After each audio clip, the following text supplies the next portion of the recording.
자, 이번 시간에는 각 후보들의 리스크에 대해서 살펴보도록 하겠습니다. 그런데 그 리스크가 저희가 제목을 단 것처럼 닮은 듯 뭔가 다른 그런 리스크들입니다. 우선 설화와 관련된 얘기를 저희가 좀 나눠볼까 합니다. 자, 선거에서 가장 큰 리스크 중에 하나가 설화 아닐까 합니다.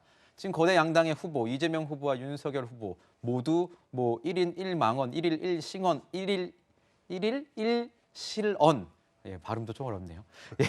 이렇게 뭐 유명한 뭐 이런 일화들이 많습니다. 근데 이 후보 같은 경우에는 어제죠.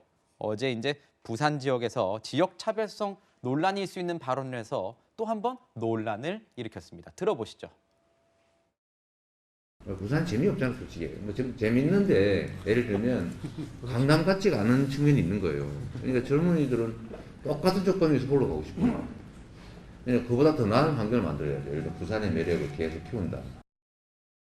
자, 부산과 강남을 비교를 했습니다. 부산 솔직히 재미없잖아요. 뭐 강남보다는 재미없잖아요. 이런 얘기를 해서 논란이 되고 있습니다. 거기에 대해서 한마디 하신 분이 있죠. 우리 부산 출신의 이 장해찬 평론가, 이 윤석열 후보 캠프 전 특보 이런 얘기 하지 않았습니까? 도대체 강남에서 뭘 했길래 뭐 이런 얘기를 하느냐, 뭐 이렇게 얘기를 해서 저희가 기사 제목으로도 봤는데요. 어떻게 보셨습니까? 그러니까요. 궁금해요. 대체 어떤 기준으로 강남만큼 재미없다는 건지, 이재명 후보 강남에서 어떤 재밌는 거 하시는지 참 궁금하고요. 이게 사실 지역 비하 발언이거든요. 만약에 야당의 정치인이 호남 지역의 특정 도시를 가리키면서 여기 재미없잖아요, 강남만 못하잖아요 했으면 어떤 일이 일어날까요? 어마어마한 후폭풍에 휩싸였을 겁니다. 그런데 네. 더불어민주당 정치인이 부산 가서, 그것도 부산의 어떤 전도 유명한 스타트업 대표들, 젊은 창업가들 앉혀놓은 이제 모시고 이야기를 듣겠다는 자리에서 부산 솔직히 재미없잖아, 뒤늦게 수습하면서 강남 같지 않다, 이렇게 말을 하는 건 망언이고요. 여기에 대해서 뭐 구구절절 해명할 거 없이 이재명 후보 측에 빠른 사과가 필요한 것 같고, 특히나 이 더불어민주당의 부산 비하 발언 이번이 처음이 아니기 때문에 더 문제인 겁니다. 과거에 이해찬 전 대표는 부산을 초라하다고 비하했었고요. 지금 현재도 부산에서 국회의원 하고 있는 박재호 의원 같은 경우는 부산 사람들이 나라 걱정 많이 해서 한심스럽다고 했습니다. 부산 지역구인데도요, 그런 발언을 했어요. 채널A 많이 본다고 한심스럽다고 했어요.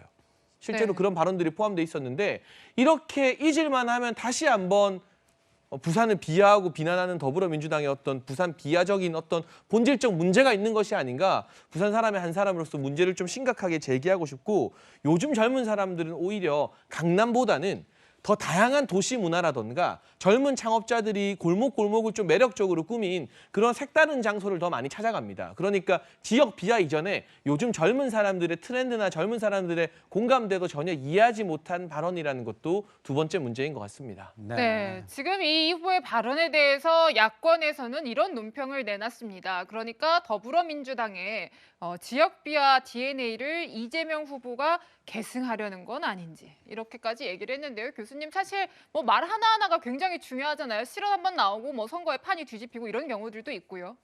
이게 비하 발언인지 저는 그 부분에 대해서는 좀 생각이 달라요. 그러니까 네. 이게 이제 정주 환경 얘기를 하고 있는 거거든요. 그러니까 사실상 이제 지방에 많은 도시들이 있는데 여기에서 이렇게 모든 것이 해결되고 만족할 수 있는 그런 환경을 만들어야 된다는 것을 이제 강조하면서 젊은 층이 이렇게 뭐 강남이라든가 서울로 이렇게 가지 않아도 그런 어떤 문화적 혜택들을 다 볼 수 있는 그런 정도의 어떤 도시의 완결성, 뭐 이런 것들을 좀 만들 필요가 있겠다라고 네. 얘기를 하는 것이고, 그러니까 이런 거죠. 부산이 수도권에 비해서 발전이 좀 더디다, 뭐 이런 그렇죠. 이제 맥락으로 그런 얘기를 측면인 했다. 거죠. 예. 특히나 이제 젊은 층들은 그런 어떤 뭐 이 놀이라든가 뭐 문화라든가 뭐 이런 부분에 굉장히 관심이 많은데 이것들이 다 강남처럼 충족이 되느냐 얘기를 하고 있는 거거든요. 그래서 그런 식으로 좀 많이 발전을 해야 되겠다라고 이제 하는 와중에 이렇게 나왔던 건데, 이거를 비하다라고 얘기를 하면 좀 비유는 적절치 않았다라고 얘기를 할 수가 있겠지만 비하라고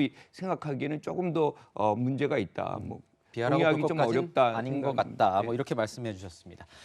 자, 그런데 또 음주운전과 초보운전을 비교하는 발언을 이재명 후보가 했는데요. 이것 또한 논란이 됐습니다. 들어보시죠.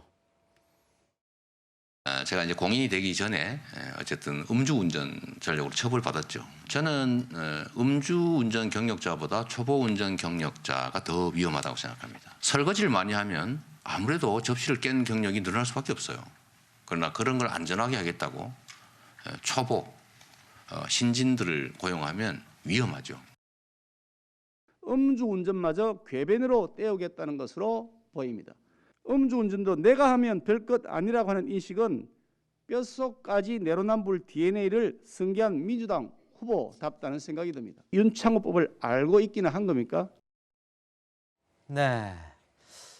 의원님 어떻게 보셨습니까? 비유가 적절하지 않은 것 같다라는 지적 있습니다. 그 우선 뭐 부산 초라하다는 발언, 음주운전보다 초보운전이 결국 이제 뜻은 이제 이해하겠어요. 예를 들어서 이제 초보운전을 강조한 것은 윤석열 후보는 초보고 자기는 이제 시장과 도지사를 했으니까 경험과 경륜이 많다는 걸 강조하다 보니까 저런 화법이 나오는 건데 적절치는 않고 다만 그럼에도 불구하고 좀 본질적으로 본다면 그럼 지방 균형 발전에 대한 이재명 후보의 생각은 무엇인지 이런 데 초점이 좀 이동됐으면 좋겠다는 말씀을 드릴게요. 네. 자, 실언 얘기. 교수님도 한번 얘기를 좀 들어보는 예. 게 어떨까요? 저는 이 부분은 사실은 어떻게 보면 함정의 질문이다. 그러니까 질문 자체가 함정이 있었다. 이게 안철수 후보가 사실상 이 이재명 후보를 지목해서 이제 음주운전 그리고 윤석열 후보를 지목해서 초보운전 이렇게 얘기한 거거든요. 그렇다 그러면 본인 스스로가 이 얘기를 그대로 받을 필요가 뭐가 있는지 음주운전에 대한 이 사회의 부정적인 어떤 인식이 분명히 있음에도 불구하고 그거를 본인으로 규정하는 것 자체가 질문을 받는데 좀 무리함이 있었다라고 보고요. 이럴 때는 그냥 좀 무시하면서 다른 얘기를 좀 하고 이제 음주운전 하지 말아야 되겠다라는 얘기를 하는 것이 오히려 효과적이 아니었나 이렇게 생각을 합니다. 비유가 틀렸다 이렇게 지적해 주신 거군요. 그렇죠? 네, 실언 관련해서는 사실 이제 윤석열 후보도 앞서서 이제 전두환 실언으로 논란이 됐고 그거를 수습하는 과정의 일환으로 이제 호남 광주를 찾았는데 거기 가서 이제 묘지 광주 5.18 민주묘지 방명록에 이 표현이 또 문제가 됐습니다. 어떤 문제가 됐고 관련해서 어떻게 설명을 했는지 저희가 준비했습니다. 듣고 분석 이어가도록 하겠습니다. 반드시가 아니고 똑바로 이런 뜻입니다. 네, 똑바로. 우리 뭐 할 때 사실은 제가 과거에 같이 근무를 해보면 우리 호남 출신 동료들이 잘 쓰는 말이에요. 반드시 한다 이런 얘기. 그래서 제가 좀 그런 걸 좀 감안해가지고 반드시 해라 이런 얘기 많이 하거든요. 네, 그러니까 이제 반듯하다라는 뜻의 반드시를 썼는데 반드시 이 표현이 문제가 좀 됐어요. 사실 근데 홍영표 의원도 지난 4월 같은 방명록에 똑같은 표현을 썼다라는 게 알려지면서 좀 일단락은 되는 것 같긴 하는데 이 논란은 어떻게 보셨는지 궁금하네요. 문제가 된 것이 아니라 문제를 삼은 것이죠. 그리고 이런 지엽적인 부분을 가지고 문제를 삼는 것을 보면 그만큼 경선 후에 윤석열 후보의 행보가 안정적이구나. 트집 잡을 게 많지 않은구나라는 생각을 하게 됩니다. 이 문제는 사실 제가 길게 말씀드릴 이유 없이 국립국어원에서 정리를 끝내줬습니다. 끝내줬습니까? 네, 어제 나온 언론 보도를 보게 되면 네. 국립국어원에서 공식적으로 윤석열 후보가 반드시 세우겠다고 말한 부분에 대해서 전혀 문제가 없는 표현이다라고 정리를 끝냈습니다. 그러니까 여기를 가지고 항의하시는 이재명 캠프 분들은 윤석열 후보에게 뭐라 하지 마시고 국립국어원을 찾아가시라 이렇게 짧게 정리하고 싶습니다. 국립국어원을 또 이렇게 또 활용을 하시는군요. 네, 다음 리스크 저희가 좀 보도록 하겠습니다. 측근, 용인술이라고 할까요? 자, 이 선대위 구성을 두고 이 국민의힘 대선 후보인 윤석열 후보의 고심이 커져만 가는 것 같습니다. 김종인 전 위원장도 그렇고 이준석 대표도 그렇고 하이에나, 파리떼 이야기를 하면서 이 선대위 구성 아주 전면적으로 대대적으로 개편해서 해야 된다 이런 얘기를 하고 있습니다. 특히 그 김종인 전 위원장 같은 경우에는 예전 박근혜 전 대통령 때 문고리 3인방 누구죠? 남봉근, 이재만, 정호성 이 3명을 가리키는 말인데 문고리 3인방이 윤석열 후보 캠프에도 있는 것 같다라는 이런 뉘앙스로 얘기를 한 게 있습니다. 어떻게 보십니까? 그럼 있어 보이세요? 어떻게 보세요? 같은 선대위를 구성해야 될 사람이 서로에 대해서 파리떼다, 상황이다, 이렇게 얘기를 하면 선대위가 구성된 다음에 일이 이렇게 잘 진행이 될까에 대한 어떤 생각들을 가질 수밖에 없는 것이고 일종의 이거는 권력 투쟁이거든요. 그런데 김종인 전 비대위원장의 일종의 트라우마가 있습니다. 그러니까 이 재보선을 사실상 승리로 이끌고 이제 당을 떠나는 과정 속에서 주호영 당시 원내대표가 다시는 모시는 일이 없도록 하겠습니다라고 얘기를 했거든요. 그런데 지금 다시 모시려고 하고 있죠.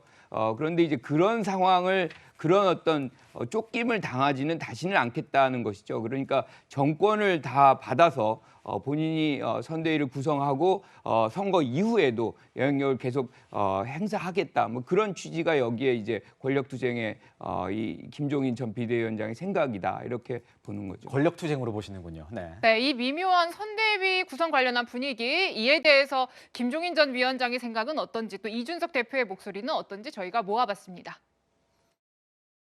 솔직히 해서 내가 무슨 허수아비 노릇은 할 수 없잖아. 일을 할 수 있는 여건이 되느냐 안 되느냐를 갖다 물어보는 거지 그 정권은 건 별개 사항이라고. 제가 말을 이제 정확하게 네네. 김종인 위원장 번역을 해드리면요. 네. 전권이나 이런 건 중요하지 않다. 그런데 나만 이제 총괄위원장 하는 거다. 네, 저희가 목소리 들었는데 이제 윤석열 캠프의 전 특보였던 이제 장혜찬 시사평론가께서는 이 미묘한 분위기가 맞는 건지 김종인 전 위원장이 이런 문고리 3인방 얘기하고 신경전을 벌이는 것 같다라는 일각의 어떤 평가에 대해서는 어떤지 말씀 좀 부탁드리겠습니다. 근데 제가 느끼는 분위기로는 물론 개인 의견입니다만 네. 언론에서 주목하고 뭔가 뭐 이 윤석열 후보, 김종인 전 위원장, 이준석 대표 사이에 선대위 둘러싼 이견이 있는 것처럼 보도하는 것보다는 훨씬 순조롭게 여러 가지 논의가 진행되고 있다는 느낌을 순조롭인가요? 개인적으로 네. 받고 있습니다. 뭐 일부의 이견 정도는 당연히 얼마든지 있을 수 있는 것이고요. 더불어민주당 같은 경우는 대선 후보 선출이 끝나고 선대위 출범하는데 약 3주 정도가 걸렸습니다. 그런데 국민의힘 같은 경우는 이제 겨우 일주일이 지났을 뿐이기 때문에 지금 속도로 논의가 진행되는 게 결코 늦거나 뭔가 이견이 크게 밖으로 분출되는 상태는 전혀 아닌 것이거든요.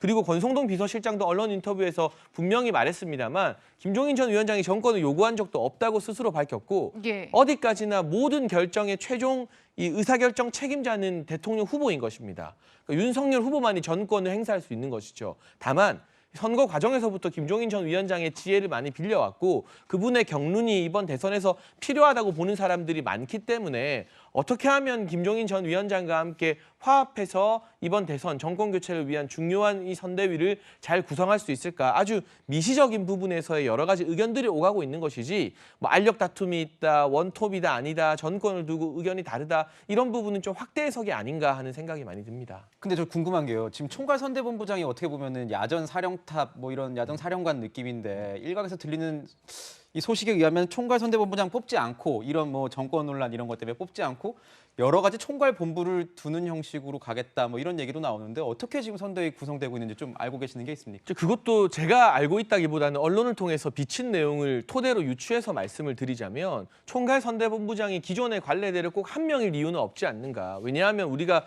선대위원장 같은 경우도 보통 공동선대위원장이라고 해서 여러 명을 두는 게 일반적이잖아요. 더불어민주당 같은 경우는 이번에 공동선대위원장 숫자가 10명을 넘습니다. 그리고 비서실장도 2명.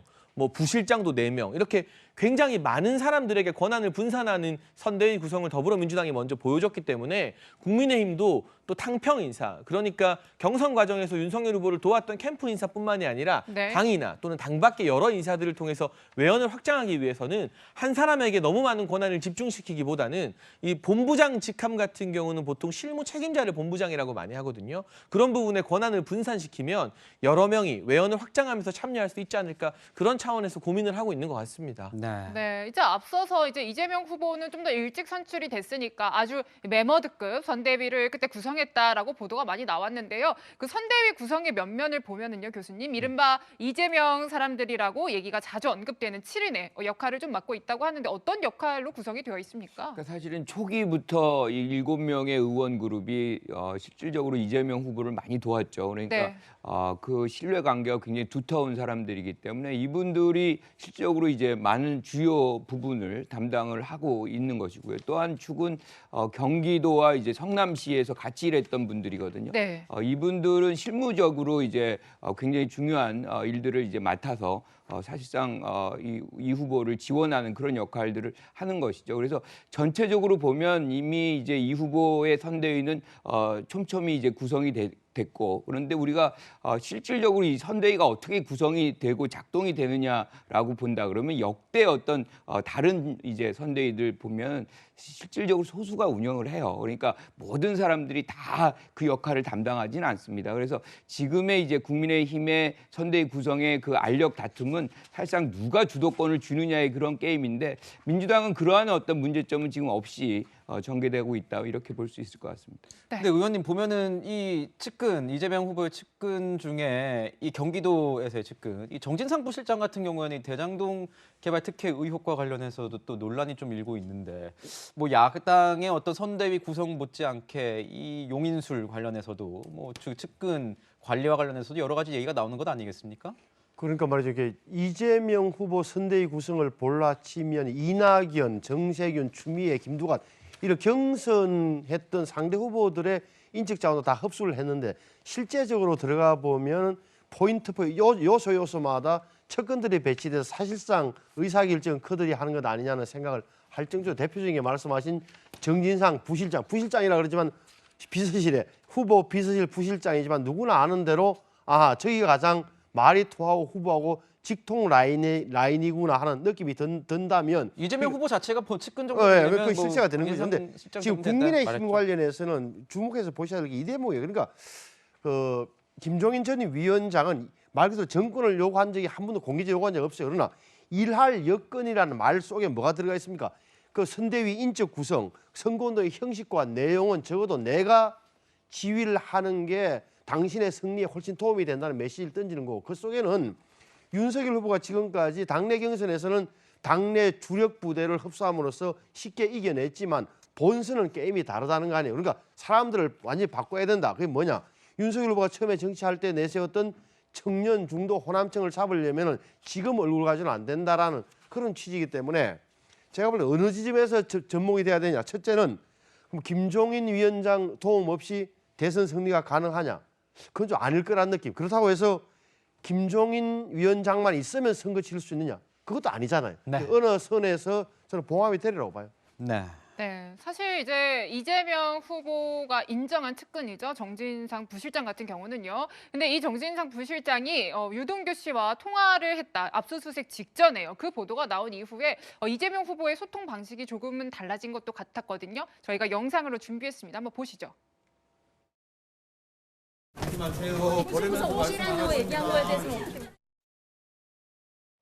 네, 보면은 이제 나오고 기자들이 이제 붙어서 보통 이제 백브리핑이라고 하죠. 질문하고 답하고 이런 시간 갔는데 안 하고 이제 지나가는 모습이에요. 그러니까 어떻게 보면 사실 이 후보 같은 경우에는 거침없는 활발한 소통, 사이다 발언으로 계속해서 이제 장점으로도 주목이 됐던 부분인데 이런 영상을 봤을 때는 선택적으로 소통하는 것으로 바뀐 것 아니냐 비판 나오는 것도 사실입니다.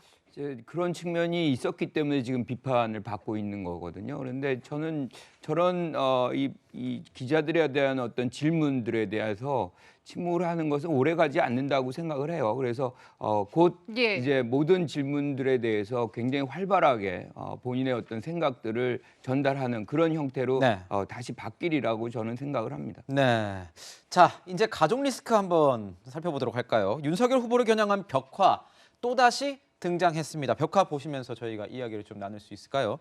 자, 서울 종로 한 중고서점 외벽인데 지난 7월에 윤 후보의 부인인 김건희 씨를 연상시키는 벽화 논란이 일었던 그곳입니다. 이제는 뭐가 있냐? 중년 여성과 손바닥, 왕자, 그리고 개와 사과, 그리고 전두환 전 대통령 추진되는 그림까지 이렇게 모두 윤 후보를 이렇게 겨냥하고 있다 이런 얘기가 좀 나오고 있는 것 같습니다. 그만큼 이제 가족 리스크 나오고 있는데. 본부장이는 리스크라고 얘기도 나오고 있습니다. 본인, 부인, 장모 이렇게 줄여서 본부장 앞머리만 따서 이제 얘기가 나오는 것 같은데 일각에서는 이걸 털고 가야 되는 것 아니냐. 야당 일각에서 벌써 이런 얘기가 나오고 있습니다. 권영세 의원, 이 총괄 선거본부장, 선거 총괄본부장인 하마평에 오르고 있는 권영세 의원인데요. 이런 얘기했습니다. 들어보시죠. 시즌 2는 이제 김건희 다 이렇게 공언을 하고 있거든요. 근데 이런 부분은 좀 털고 가야 되지 않나요? 인정할 거는 확실하게 인정을 하고 가야 되는 게 저는 맞습니다. 상대방이 자기 본인이 잘못한 부분에 대해서 대응을 어떻게 하든지 간에 우리 쪽에서 잘못한 부분이 있다면 진솔하게 그건 잘못됐다. 앞으로는 이런 일 없겠다. 이런 식으로 털고 가는 게 옳다고 생각합니다. 자, 털고 가야 된다 이런 얘기 나왔습니다. 장해찬 평론가께 말씀 좀 물어볼게요. 지금 보면은 검찰에서는 그 김건희 씨가 연루됐다는 의혹의 이 도이치모터스 조작 사건을 첫 재판이 다 이번 주에 열리는데 몸통으로 불리는 견호수 회장에 대해서 구속영장을 청구한 그런 상태입니다. 거기다가 공수처에서는 윤 후보와 관련해서 이 4개 그러니까 공수처 사건 뭐 3개 중에 하나가 윤 후보와 관련된 사건이다 이렇게 하면서 이 윤 후보를 겨냥하고 있다 이렇게 얘기가 나오고 있는데요. 어떻게 제대로 털고 갈 수 있겠습니까? 어떻게 보십니까? 관건 선거죠. 어떻게든 수사기관을 총동원해서 이 야당 후보에게 흠집을 내겠다는 의지가 너무나 뚜렷하게 보이고 있는데요. 2021년에 벌어졌던 굵직굵직한 선거들의 한 가지 특징이 있습니다. 네거티브를 많이 하는 쪽이 다 패배했다는 겁니다. 4.7 재보궐선거, 서울시장, 부산시장 선거에서 우리가 생태탕과 LCT밖에 기억에 남지 않는데 정작 선거 결과는 역대급 압도적인 야당의 승리였습니다. 그리고 이 국민의힘의 전당대회에서도 비교적 네거티브를 적게 했던 이준석 대표가 승리를 냈고 돌풍을 일으키면서 이 여야의 각 경선에서도 네거티브를 많이 하면서 쫓아왔던 후보들이 결국 1위 후보의 벽을 넘지 못하고 전부 다 네. 패배했습니다. 네. 이 같은 흐름이 저는 대선에서도 비슷하게 지속될 거라고 보여지고 있는데요. 너무나 많은 민생 이슈 때문에 대체 어떻게 하면 이 먹고 사는 문제, 또 양극화의 문제를 해결할 것인가 정말 해답을 바라는 우리 국민들이 이 지저분한 네거티브를 일삼는 그것도 확인되지 않는 것들을 검증의 범위를 넘어서는 추문 수준으로 계속 되풀이하는 그러한 선거에 보면 선거 전략에는 눈살을 찌푸릴 것이다. 그것이 2021년에 주요 선거에서 굵직굵직하게 다 증명이 되었기 때문에 정말 실체 없이 입건만 했다, 이 소환만 한다, 안 한다. 지금 이 도이치모터스 같은 경우는 사건 수사 시작한 지 1년 반이 넘었는데 아직까지 소환도 못하고 있으면 검찰이 무능하거나 나올 게 없는 것이죠. 그러니까 이런 부분에 있어서 네거티브를 지속하고 관건 선거를 계속할수록 윤석열 후보는 과거 검찰총장 시절 이 정부 여당으로부터 핍박받았던 그 이미지가 다시금 국민들 사이에 상기되면서 오히려 윤석열 후보 입장에서는 호재가 될 수도 있고 민주당 입장에서는 역풍이 불 수도 있다고 생각합니다. 네, 공수처와 검찰 입장에서는 기소할 내용이 있고 고소 고발이 들어왔고 기소할 내용이 있기 때문에 수사하고 있다 이런 입장인 겁니다. 네, 이재명 후보 관련해서는 얼마 전에 부인의 낙상 사고가 있었고 이 과정에서 여러 가지 소문이 있어서 문제가 됐습니다. 물론 적극적으로 해명을 했지만 계속해서 괴소문이 퍼지자 민주당 내부에서는 조직적인 어떤 전파 의혹까지 제기한 상황입니다. 한번 들어보시죠. 원래는 그 영상 통화로 어떻게 해볼까 그랬는데 지금 꼬매가지고 제가 그걸 때려가지고 그렇다는 소문이 있다면서요. 어처구니 없어가지고. 소문이 계속 이런 선거에서 돌고 이런 건 별로 안 좋은 것 같습니다. 누가 일부러 한 거예요. 네, 딱 의도적인 몇 거지. 시간 만에 그게 전국 카톡망이 쫙 뿌려지더라고요. 네, 지금 이제 얘기를 들으셨는데 사실 계속해서 어떤 설명을 하는 과정에서요, 교수님. 어제 같은 경우에는 부인과의 좀 다정한 당시 상황을 묘사하는 전화 통화도 들려주고 그랬어요. 이 조직적인 유포 의혹까지 나오는 상황 어떻게 보고 계십니까? 그러니까 이게 악의적인 내용이 이제 유포가 되는데 한두 명의 어떤 사람들이 아니고 굉장히 조직적으로 흐름이 잡히니까 이거를 차단해야 될 필요성이 있는 거죠. 그러다 보니까 이제 고소고발에 대한 어떤 부분들로 법적으로 이제 접근을 하는데 저는 이게 이제 드루킹 사건 같은 경우는 댓글 조작이잖아요. 이걸로 이제 민심을 왜곡하는 부분인 건데 이거는 내용을 조작을 하는 겁니다. 그래서 어떻게 보면 심각성은 이게 더 있다라고 얘기를 할 수밖에 없어요. 그래서 저는 이런 부분은 우리가 이제 민심, 즉 민의의 어떤 왜곡 현상을 발생시킬 수 있는 요인이기 때문에 매우 엄중하게 지금 처벌이 돼야 되고 선관위도 이 문제는 굉장히 적극적으로 대처를 해야 되겠다 이렇게 생각합니다. 네, 실언과 가족 문제까지 후보별 리스크 짚어봤고요. 세 분 말씀은 여기서 마무리하도록 하겠습니다. 감사합니다. 네, 저희는 60초 광고 뒤에 다시 돌아오겠습니다.